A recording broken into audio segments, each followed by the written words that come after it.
السلام علیکم ورحمۃ اللہ وبرکاتہ۔ الحمدللہ رب العالمین والصلاة والسلام علی رسولہ الکریم۔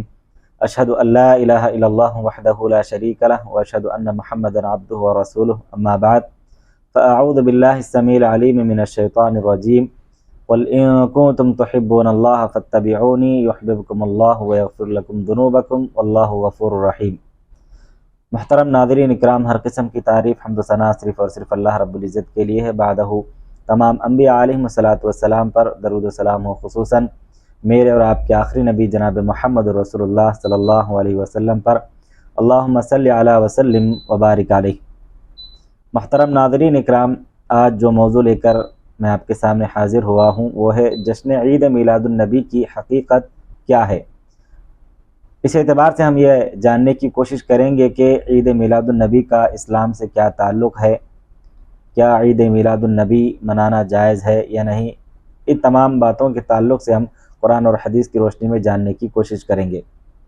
محترم ناظرین اکرام، دنیا میں نبی کریم صلی اللہ علیہ وسلم کی آمد، نبی کریم صلی اللہ علیہ وسلم کا آنا یقیناً ساری انسانیت کے لیے باعث رحمت ہے، باعث تسکین ہے، باعث راحت ہے، اور آپ کی رسالت و نبوت یقیناً ہم سب کے لیے باعث نجات اور کامیابی ہے۔ ہمیں آپ صلی اللہ علیہ وسلم کی ولادت مبارکہ پر بے حد خوشی ہے اور خوشی ہونا چاہیے۔ ہم آپ صلی اللہ علیہ وسلم سے بے حد محبت بھی کرتے ہیں، کرنا چاہیے۔ کائنات کی ہر چیز سے زیادہ بلکہ اپنی جان سے بھی زیادہ آپ صلی اللہ علیہ وسلم سے محبت رکھنا چاہیے۔ اس بات پہ ایمان رکھتے ہیں کہ آپ صلی اللہ علیہ وسلم سے محبت یہ ہمارے ایمان کا حصہ ہے، اور ہمارے اوپر محبت رسول صلی اللہ علیہ وسلم فرض اور واجب بھی ہے۔ اس فرض میں کوتاہی کرنے والا ایسا انسان ایمان کی حلاوت سے، ایمان کی مٹھاس سے محروم ہو جاتا ہے، اور محبت رسول صلی اللہ علیہ وسلم کی چاشنی سے کوسوں دور ہو جاتا ہے۔ وہ آدمی مومن نہیں ہو سکتا جب تک کہ دنیا کی ہر چیز سے زیادہ نبی کریم صلی اللہ علیہ وسلم سے محبت نہ کرے۔ آپ صلی اللہ علیہ وسلم کا فرمان ہے، لا یؤمن احدکم حتی اکون احب الیہ من ولدہ ووالدہ والناس اجمعین۔ کوئی شخص اس وقت تک کامل مومن نہیں ہو سکتا، کامل ایمان والا نہیں ہو سکتا جب تک کہ نبی کریم صلی اللہ علیہ وسلم اس کے نزدیک اس کے بال بچے، والد اور تمام لوگوں سے زیادہ محبوب نہ بن جائیں۔ یہاں محبت کی تھوڑی وضاحت کر دینا چاہتا ہوں میں آپ سے کہ مختلف قسم کے افراد سے محبت کا انداز بھی مختلف ہوتا ہے۔ جیسے والدین سے محبت کا طریقہ الگ ہے، اولاد سے محبت کا اظہار الگ ہے، بیوی سے محبت برتنے کا انداز الگ ہے، اللہ اور اس کے رسول سے محبت کا انداز اور طریقہ بھی الگ ہے۔ تو محبت رسول کا مطلب اتباع رسول ہے، نبی کریم صلی اللہ علیہ وسلم کی پیروی ہے، اور محبت سنت رسول صلی اللہ علیہ وسلم ہے، جو قرآن کی مذکورہ آیت سے ظاہر ہے۔ جو آیت یہ ہے، اللہ تبارک و تعالیٰ کا فرمان ہے، قل ان کنتم تحبون اللہ فاتبعونی یحببکم اللہ ویغفر لکم ذنوبکم واللہ غفور رحیم۔ اے نبی صلی اللہ علیہ وسلم، کہہ دو اگر تم اللہ سے محبت کرتے ہو تو میری اتباع کرو، اللہ تم سے محبت کرے گا اور تمہارے گناہوں کو معاف فرمائے گا، اور اللہ رب العالمین بڑا معاف کرنے والا اور رحم کرنے والا ہے، رحیم ہے۔ اللہ کی محبت یہ ہے کہ رسول اللہ صلی اللہ علیہ وسلم کی پیروی کی جائے، اور رسول اللہ صلی اللہ علیہ وسلم کی اطاعت و پیروی نہ صرف اللہ کی محبت ہے بلکہ نبی کریم صلی اللہ علیہ وسلم کی بھی محبت ہے۔ سورہ آل عمران کی آیت میں اتباع رسول سے منہ موڑنے والے کو ایسا کافر کہا گیا ہے جس سے اللہ محبت نہیں کرتا۔ اللہ کا فرمان ہے، قل اطیعوا اللہ والرسول فإن تولوا فإن اللہ لا يحب الکافرین۔ اے نبی صلی اللہ علیہ وسلم، کہہ دو اللہ اور اس کے رسول کی اطاعت کرو، پھر اگر وہ منہ پھیرے تو بے شک اللہ کافروں سے محبت نہیں کرتا۔ اور حدیث رسول سے بھی پتہ چلتا ہے کہ سنت رسول سے محبت نبی کریم صلی اللہ علیہ وسلم سے محبت ہے۔ نبی کریم صلی اللہ علیہ وسلم کا فرمان ہے، من احب سنتی فقد احبنی ومن احبنی کان معی فی الجنہ۔ جس نے میری سنت سے محبت کی گویا کہ اس نے مجھ سے محبت کی، اور جس نے مجھ سے محبت کی وہ میرے ساتھ جنت میں ہوگا۔ یہی بات محبت رسول کے تقاضے سے بھی معلوم ہوتی ہے کہ آپ صلی اللہ علیہ وسلم سے محبت کا تقاضا ہے کہ آپ کا احترام کیا جائے، آپ سے قلبی محبت کی جائے، آپ کی اطاعت اور آپ کی اتباع کی جائے، آپ پر بارہا درود پڑھا جائے، امہات المؤمنین، آل بیت، صحابہ اکرام اور آپ کے نقش قدم پر چلنے والے تمام لوگوں سے محبت کی جائے اور بدعت اور ضلالت سے، گمراہی سے دور رہا جائے۔ آپ سے محبت کی نشانی ہے کہ آپ صلی اللہ علیہ وسلم کی سنت سے محبت کیا جائے، آپ کی سنت کا علم حاصل کیا جائے، آپ کی سنت پر عمل کیا جائے اور آپ کی سنت کو پھیلایا جائے۔ یہ نبی کریم صلی اللہ علیہ وسلم سے محبت ہے۔ خلاصہ کلام یہ ہے کہ محبت رسول صلی اللہ علیہ وسلم کا حقیقی معیار اطاعت رسول صلی اللہ علیہ وسلم ہے، اتباع رسول صلی اللہ علیہ وسلم ہے۔ جو بغیر اطاعت رسول کے محبت کا دعویٰ کرتا ہے وہ اپنے دعوے میں جھوٹا ہے۔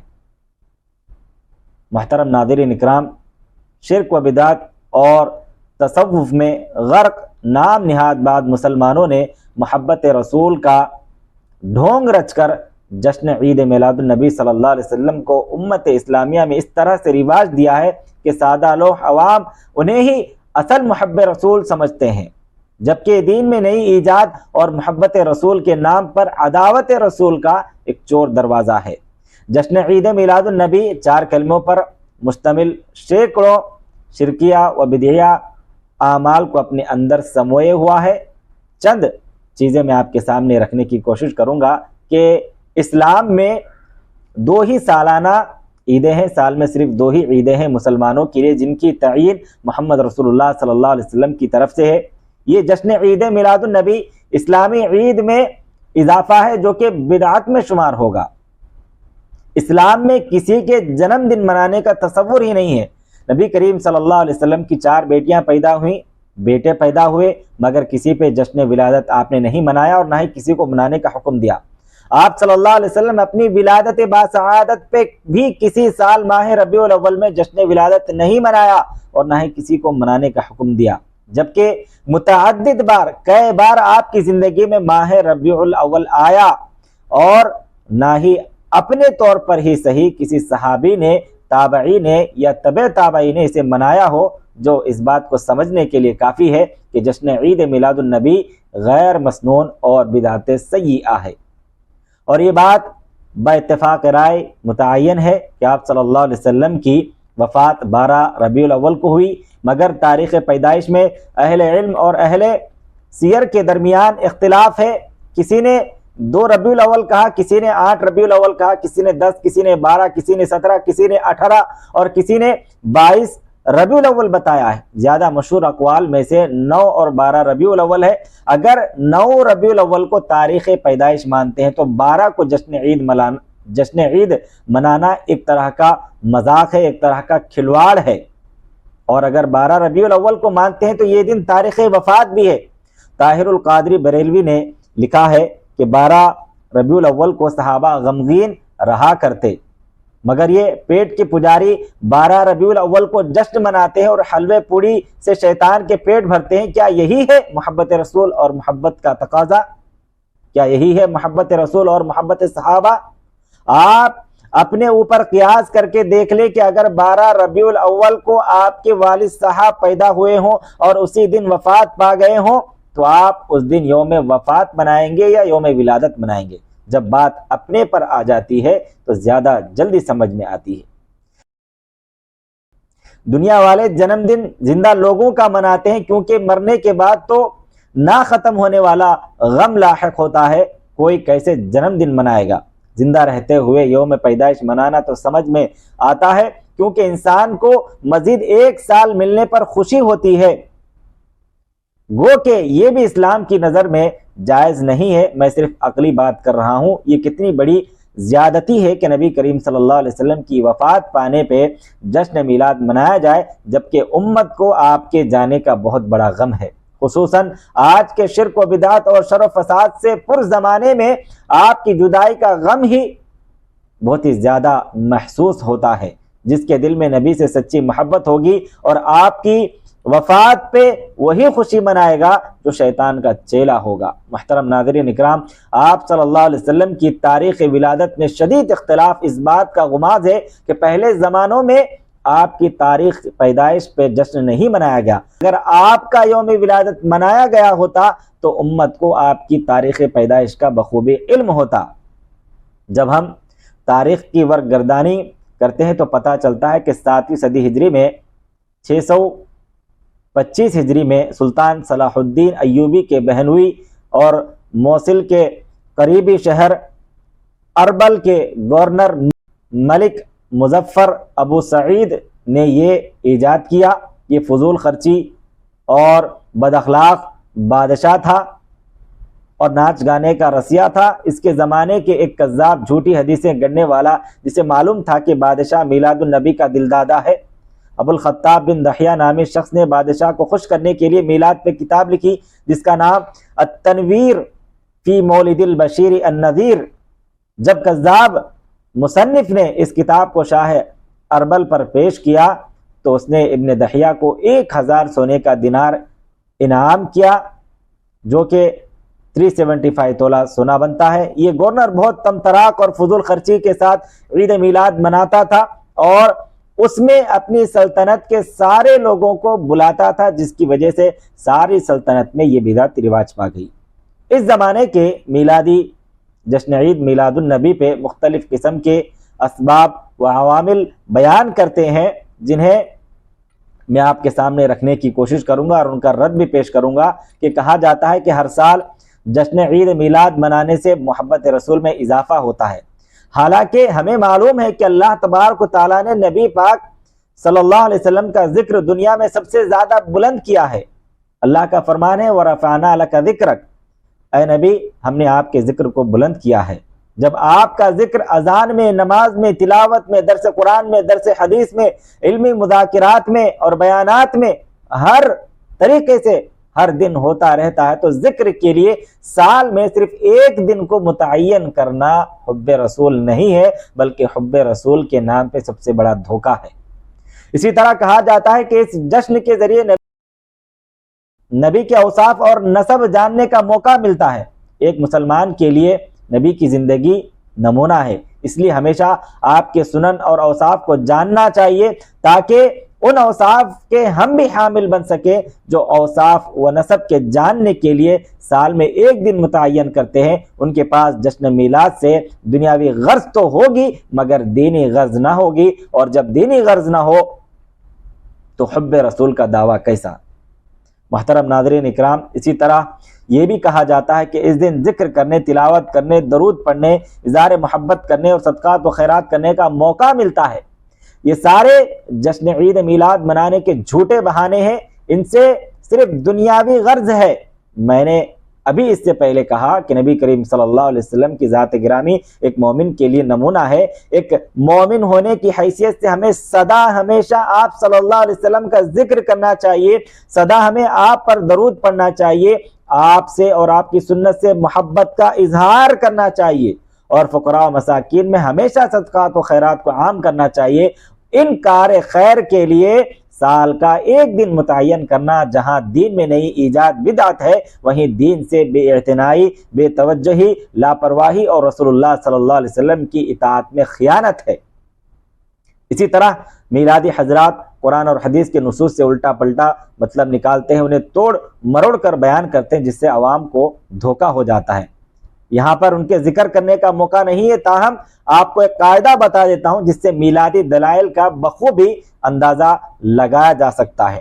جاء الحق بریلویوں کی ایک معتبر کتاب ہے، اس کے مصنف احمد یار خان نعیمی میلاد کے متعلق لکھتے ہیں لم یفعلہ احد من القرون الثلاثہ انما حدث بعد، میلاد شریف تینوں زمانوں میں سے کسی نے نہیں کیا، یہ بعد میں ایجاد ہوا۔ گویا جشن عید میلاد النبی نہ تو نبی صلی اللہ علیہ وسلم کے زمانے میں تھا، نہ صحابہ اکرام کے زمانے میں تھا، اور نہ ہی تابعین و تبع تابعین کے زمانوں میں تھا۔ یہی مصنف اپنی اسی کتاب کے صفحہ 204 پر بدعت کی تعریف کرتے ہوئے لکھتے ہیں وہ اعتقاد یا وہ اعمال جو کہ نبی کریم صلی اللہ علیہ وسلم کے زمانہ حیات میں ظاہر نہ ہو، بعد میں ایجاد کیے گئے ہوں۔ تو بریلوی مصنف کے دونوں عبارتوں کا خلاصہ اور مطلب یہ ہوا کہ خیر القرون میں جشن میلاد نہیں منایا جاتا تھا، یہ نبی کریم صلی اللہ علیہ وسلم کے بعد کی ایجاد ہے۔ اس وجہ سے بدعت ہے، اور ہر بدعت ضلالت اور گمراہی ہے۔ جو کہ انسان کو جہنم میں لے جائے گی۔ نبی کریم صلی اللہ علیہ وسلم کا فرمان ہے کل محدثۃ بدعہ وکل بدعۃ ضلالہ وکل ضلالۃ فی النار، ہر نئی ایجاد بدعت ہے اور ہر بدعت گمراہی ہے اور ہر گمراہی جہنم میں لے جائے گی۔ اس میلاد میں انجام دیے جانے والے شرکیہ و بدعیہ امور کو بھی دیکھیں کہ ان کا اسلام سے اور محبت رسول سے کیا واسطہ ہو سکتا ہے۔ روزہ رسول کی شبینہ بنانا، شرکیہ نعتیں اور اشعار و قوالیاں گانا، نبی کو حاضر و ناظر ہونے کا عقیدہ رکھنا اور اس عقیدے سے مجلس میں قیام کرنا، چراغاں کرنا اور اس پر ہزاروں روپے خرچ کرنا، جھنڈیاں لگانا، نالین شریفین کی تصویر بنانا، اس پر محمد صلی اللہ علیہ وسلم کا نام لکھنا، عورت و مرد کا باہم اختلاط ہونا، ناچ گانا، باجا گاجا، ڈھول تماشا، آتش بازی، بےہودہ حرکتیں، ناجائز کھیل کود، یہ سب کے سب ان کے جلوسوں میں کیا جاتا ہے۔ تو ان تمام چیزوں کا اسلام سے کیا تعلق ہے اور کیا یہ محبت رسول ہو سکتی ہے؟ یہاں عمل کی قبولیت کے متعلق معیار بھی جان لیں تاکہ اس معیار پر جشن عید میلاد النبی کو پرکھ کر دیکھ سکیں اللہ کے یہاں یہ عمل قبول بھی کیے جاتے ہیں یا نہیں، اور اللہ کے یہاں عمل کی قبولیت کے لیے کیا شرائط ہیں۔ پہلی شرط، عمل میں اخلاص پایا جائے۔ جشن عید میلاد میں اخلاص کا فقدان ہے، یہ صرف دنیا کو دکھانے کے لیے قسم کی نوٹنکی ہے، اس میں شرک اور کفر کا انجام دینا تو یہ اپنی جگہ ہے۔ دوسری شرط، عقیدہ توحید کا پایا جانا، کوئی بھی عمل قبول ہونے کے لیے اس کے اندر توحید کا ہونا ضروری ہے۔ تو میلادیوں کا عقیدہ ہے کہ نبی کریم صلی اللہ علیہ وسلم وفات نہیں پائے ہیں، وہ حاضر و ناظر ہیں، آپ صلی اللہ علیہ وسلم کو عالم الغیب مانتے ہیں، آپ کو حاجت روا سمجھتے ہیں، ان کے علاوہ بہت سے کفریہ و شرکیہ عقائد ان کے یہاں پائے جاتے ہیں۔ تیسری شرط، عمل کا سنت کے مطابق ہونا۔ جشن عید میلاد النبی سنت کی مخالفت ہے کیونکہ سنت سے اس کی کوئی دلیل ہمیں نہیں ملتی۔ تو محترم ناظرین اکرام، خلاصہ کلام یہی ہے کہ جشن عید میلاد النبی منانا یہ بدعت مروجہ میں سے ہے، بدعت مروجہ ہے جو 625 ہجری میں ایجاد کی گئی۔ اس میں حب رسول صلی اللہ علیہ وسلم کی کوئی بات نہیں پائی جاتی۔ حب رسول کے نام پر سراسر دھوکہ، فراڈ، دنیا طلبی، بدعات اور سیئات کو فروغ دینا ہے۔ ہم اللہ تبارک و تعالیٰ سے دعا کرتے ہیں کہ محبت رسول کے جھوٹے دعوے اور جھوٹے دعوے داروں سے اللہ ہم سب کو بچائے اور ہمیں نبی کریم صلی اللہ علیہ وسلم سے سچی محبت کا معیار جو کہ آپ صلی اللہ علیہ وسلم کی اطاعت ہے، آپ صلی اللہ علیہ وسلم کی پیروی ہے، اسے کرنے کی ہمیں توفیق اور ہدایت نصیب فرمائے۔ آمین۔ وآخر دعوانا ان الحمد للہ رب العالمین۔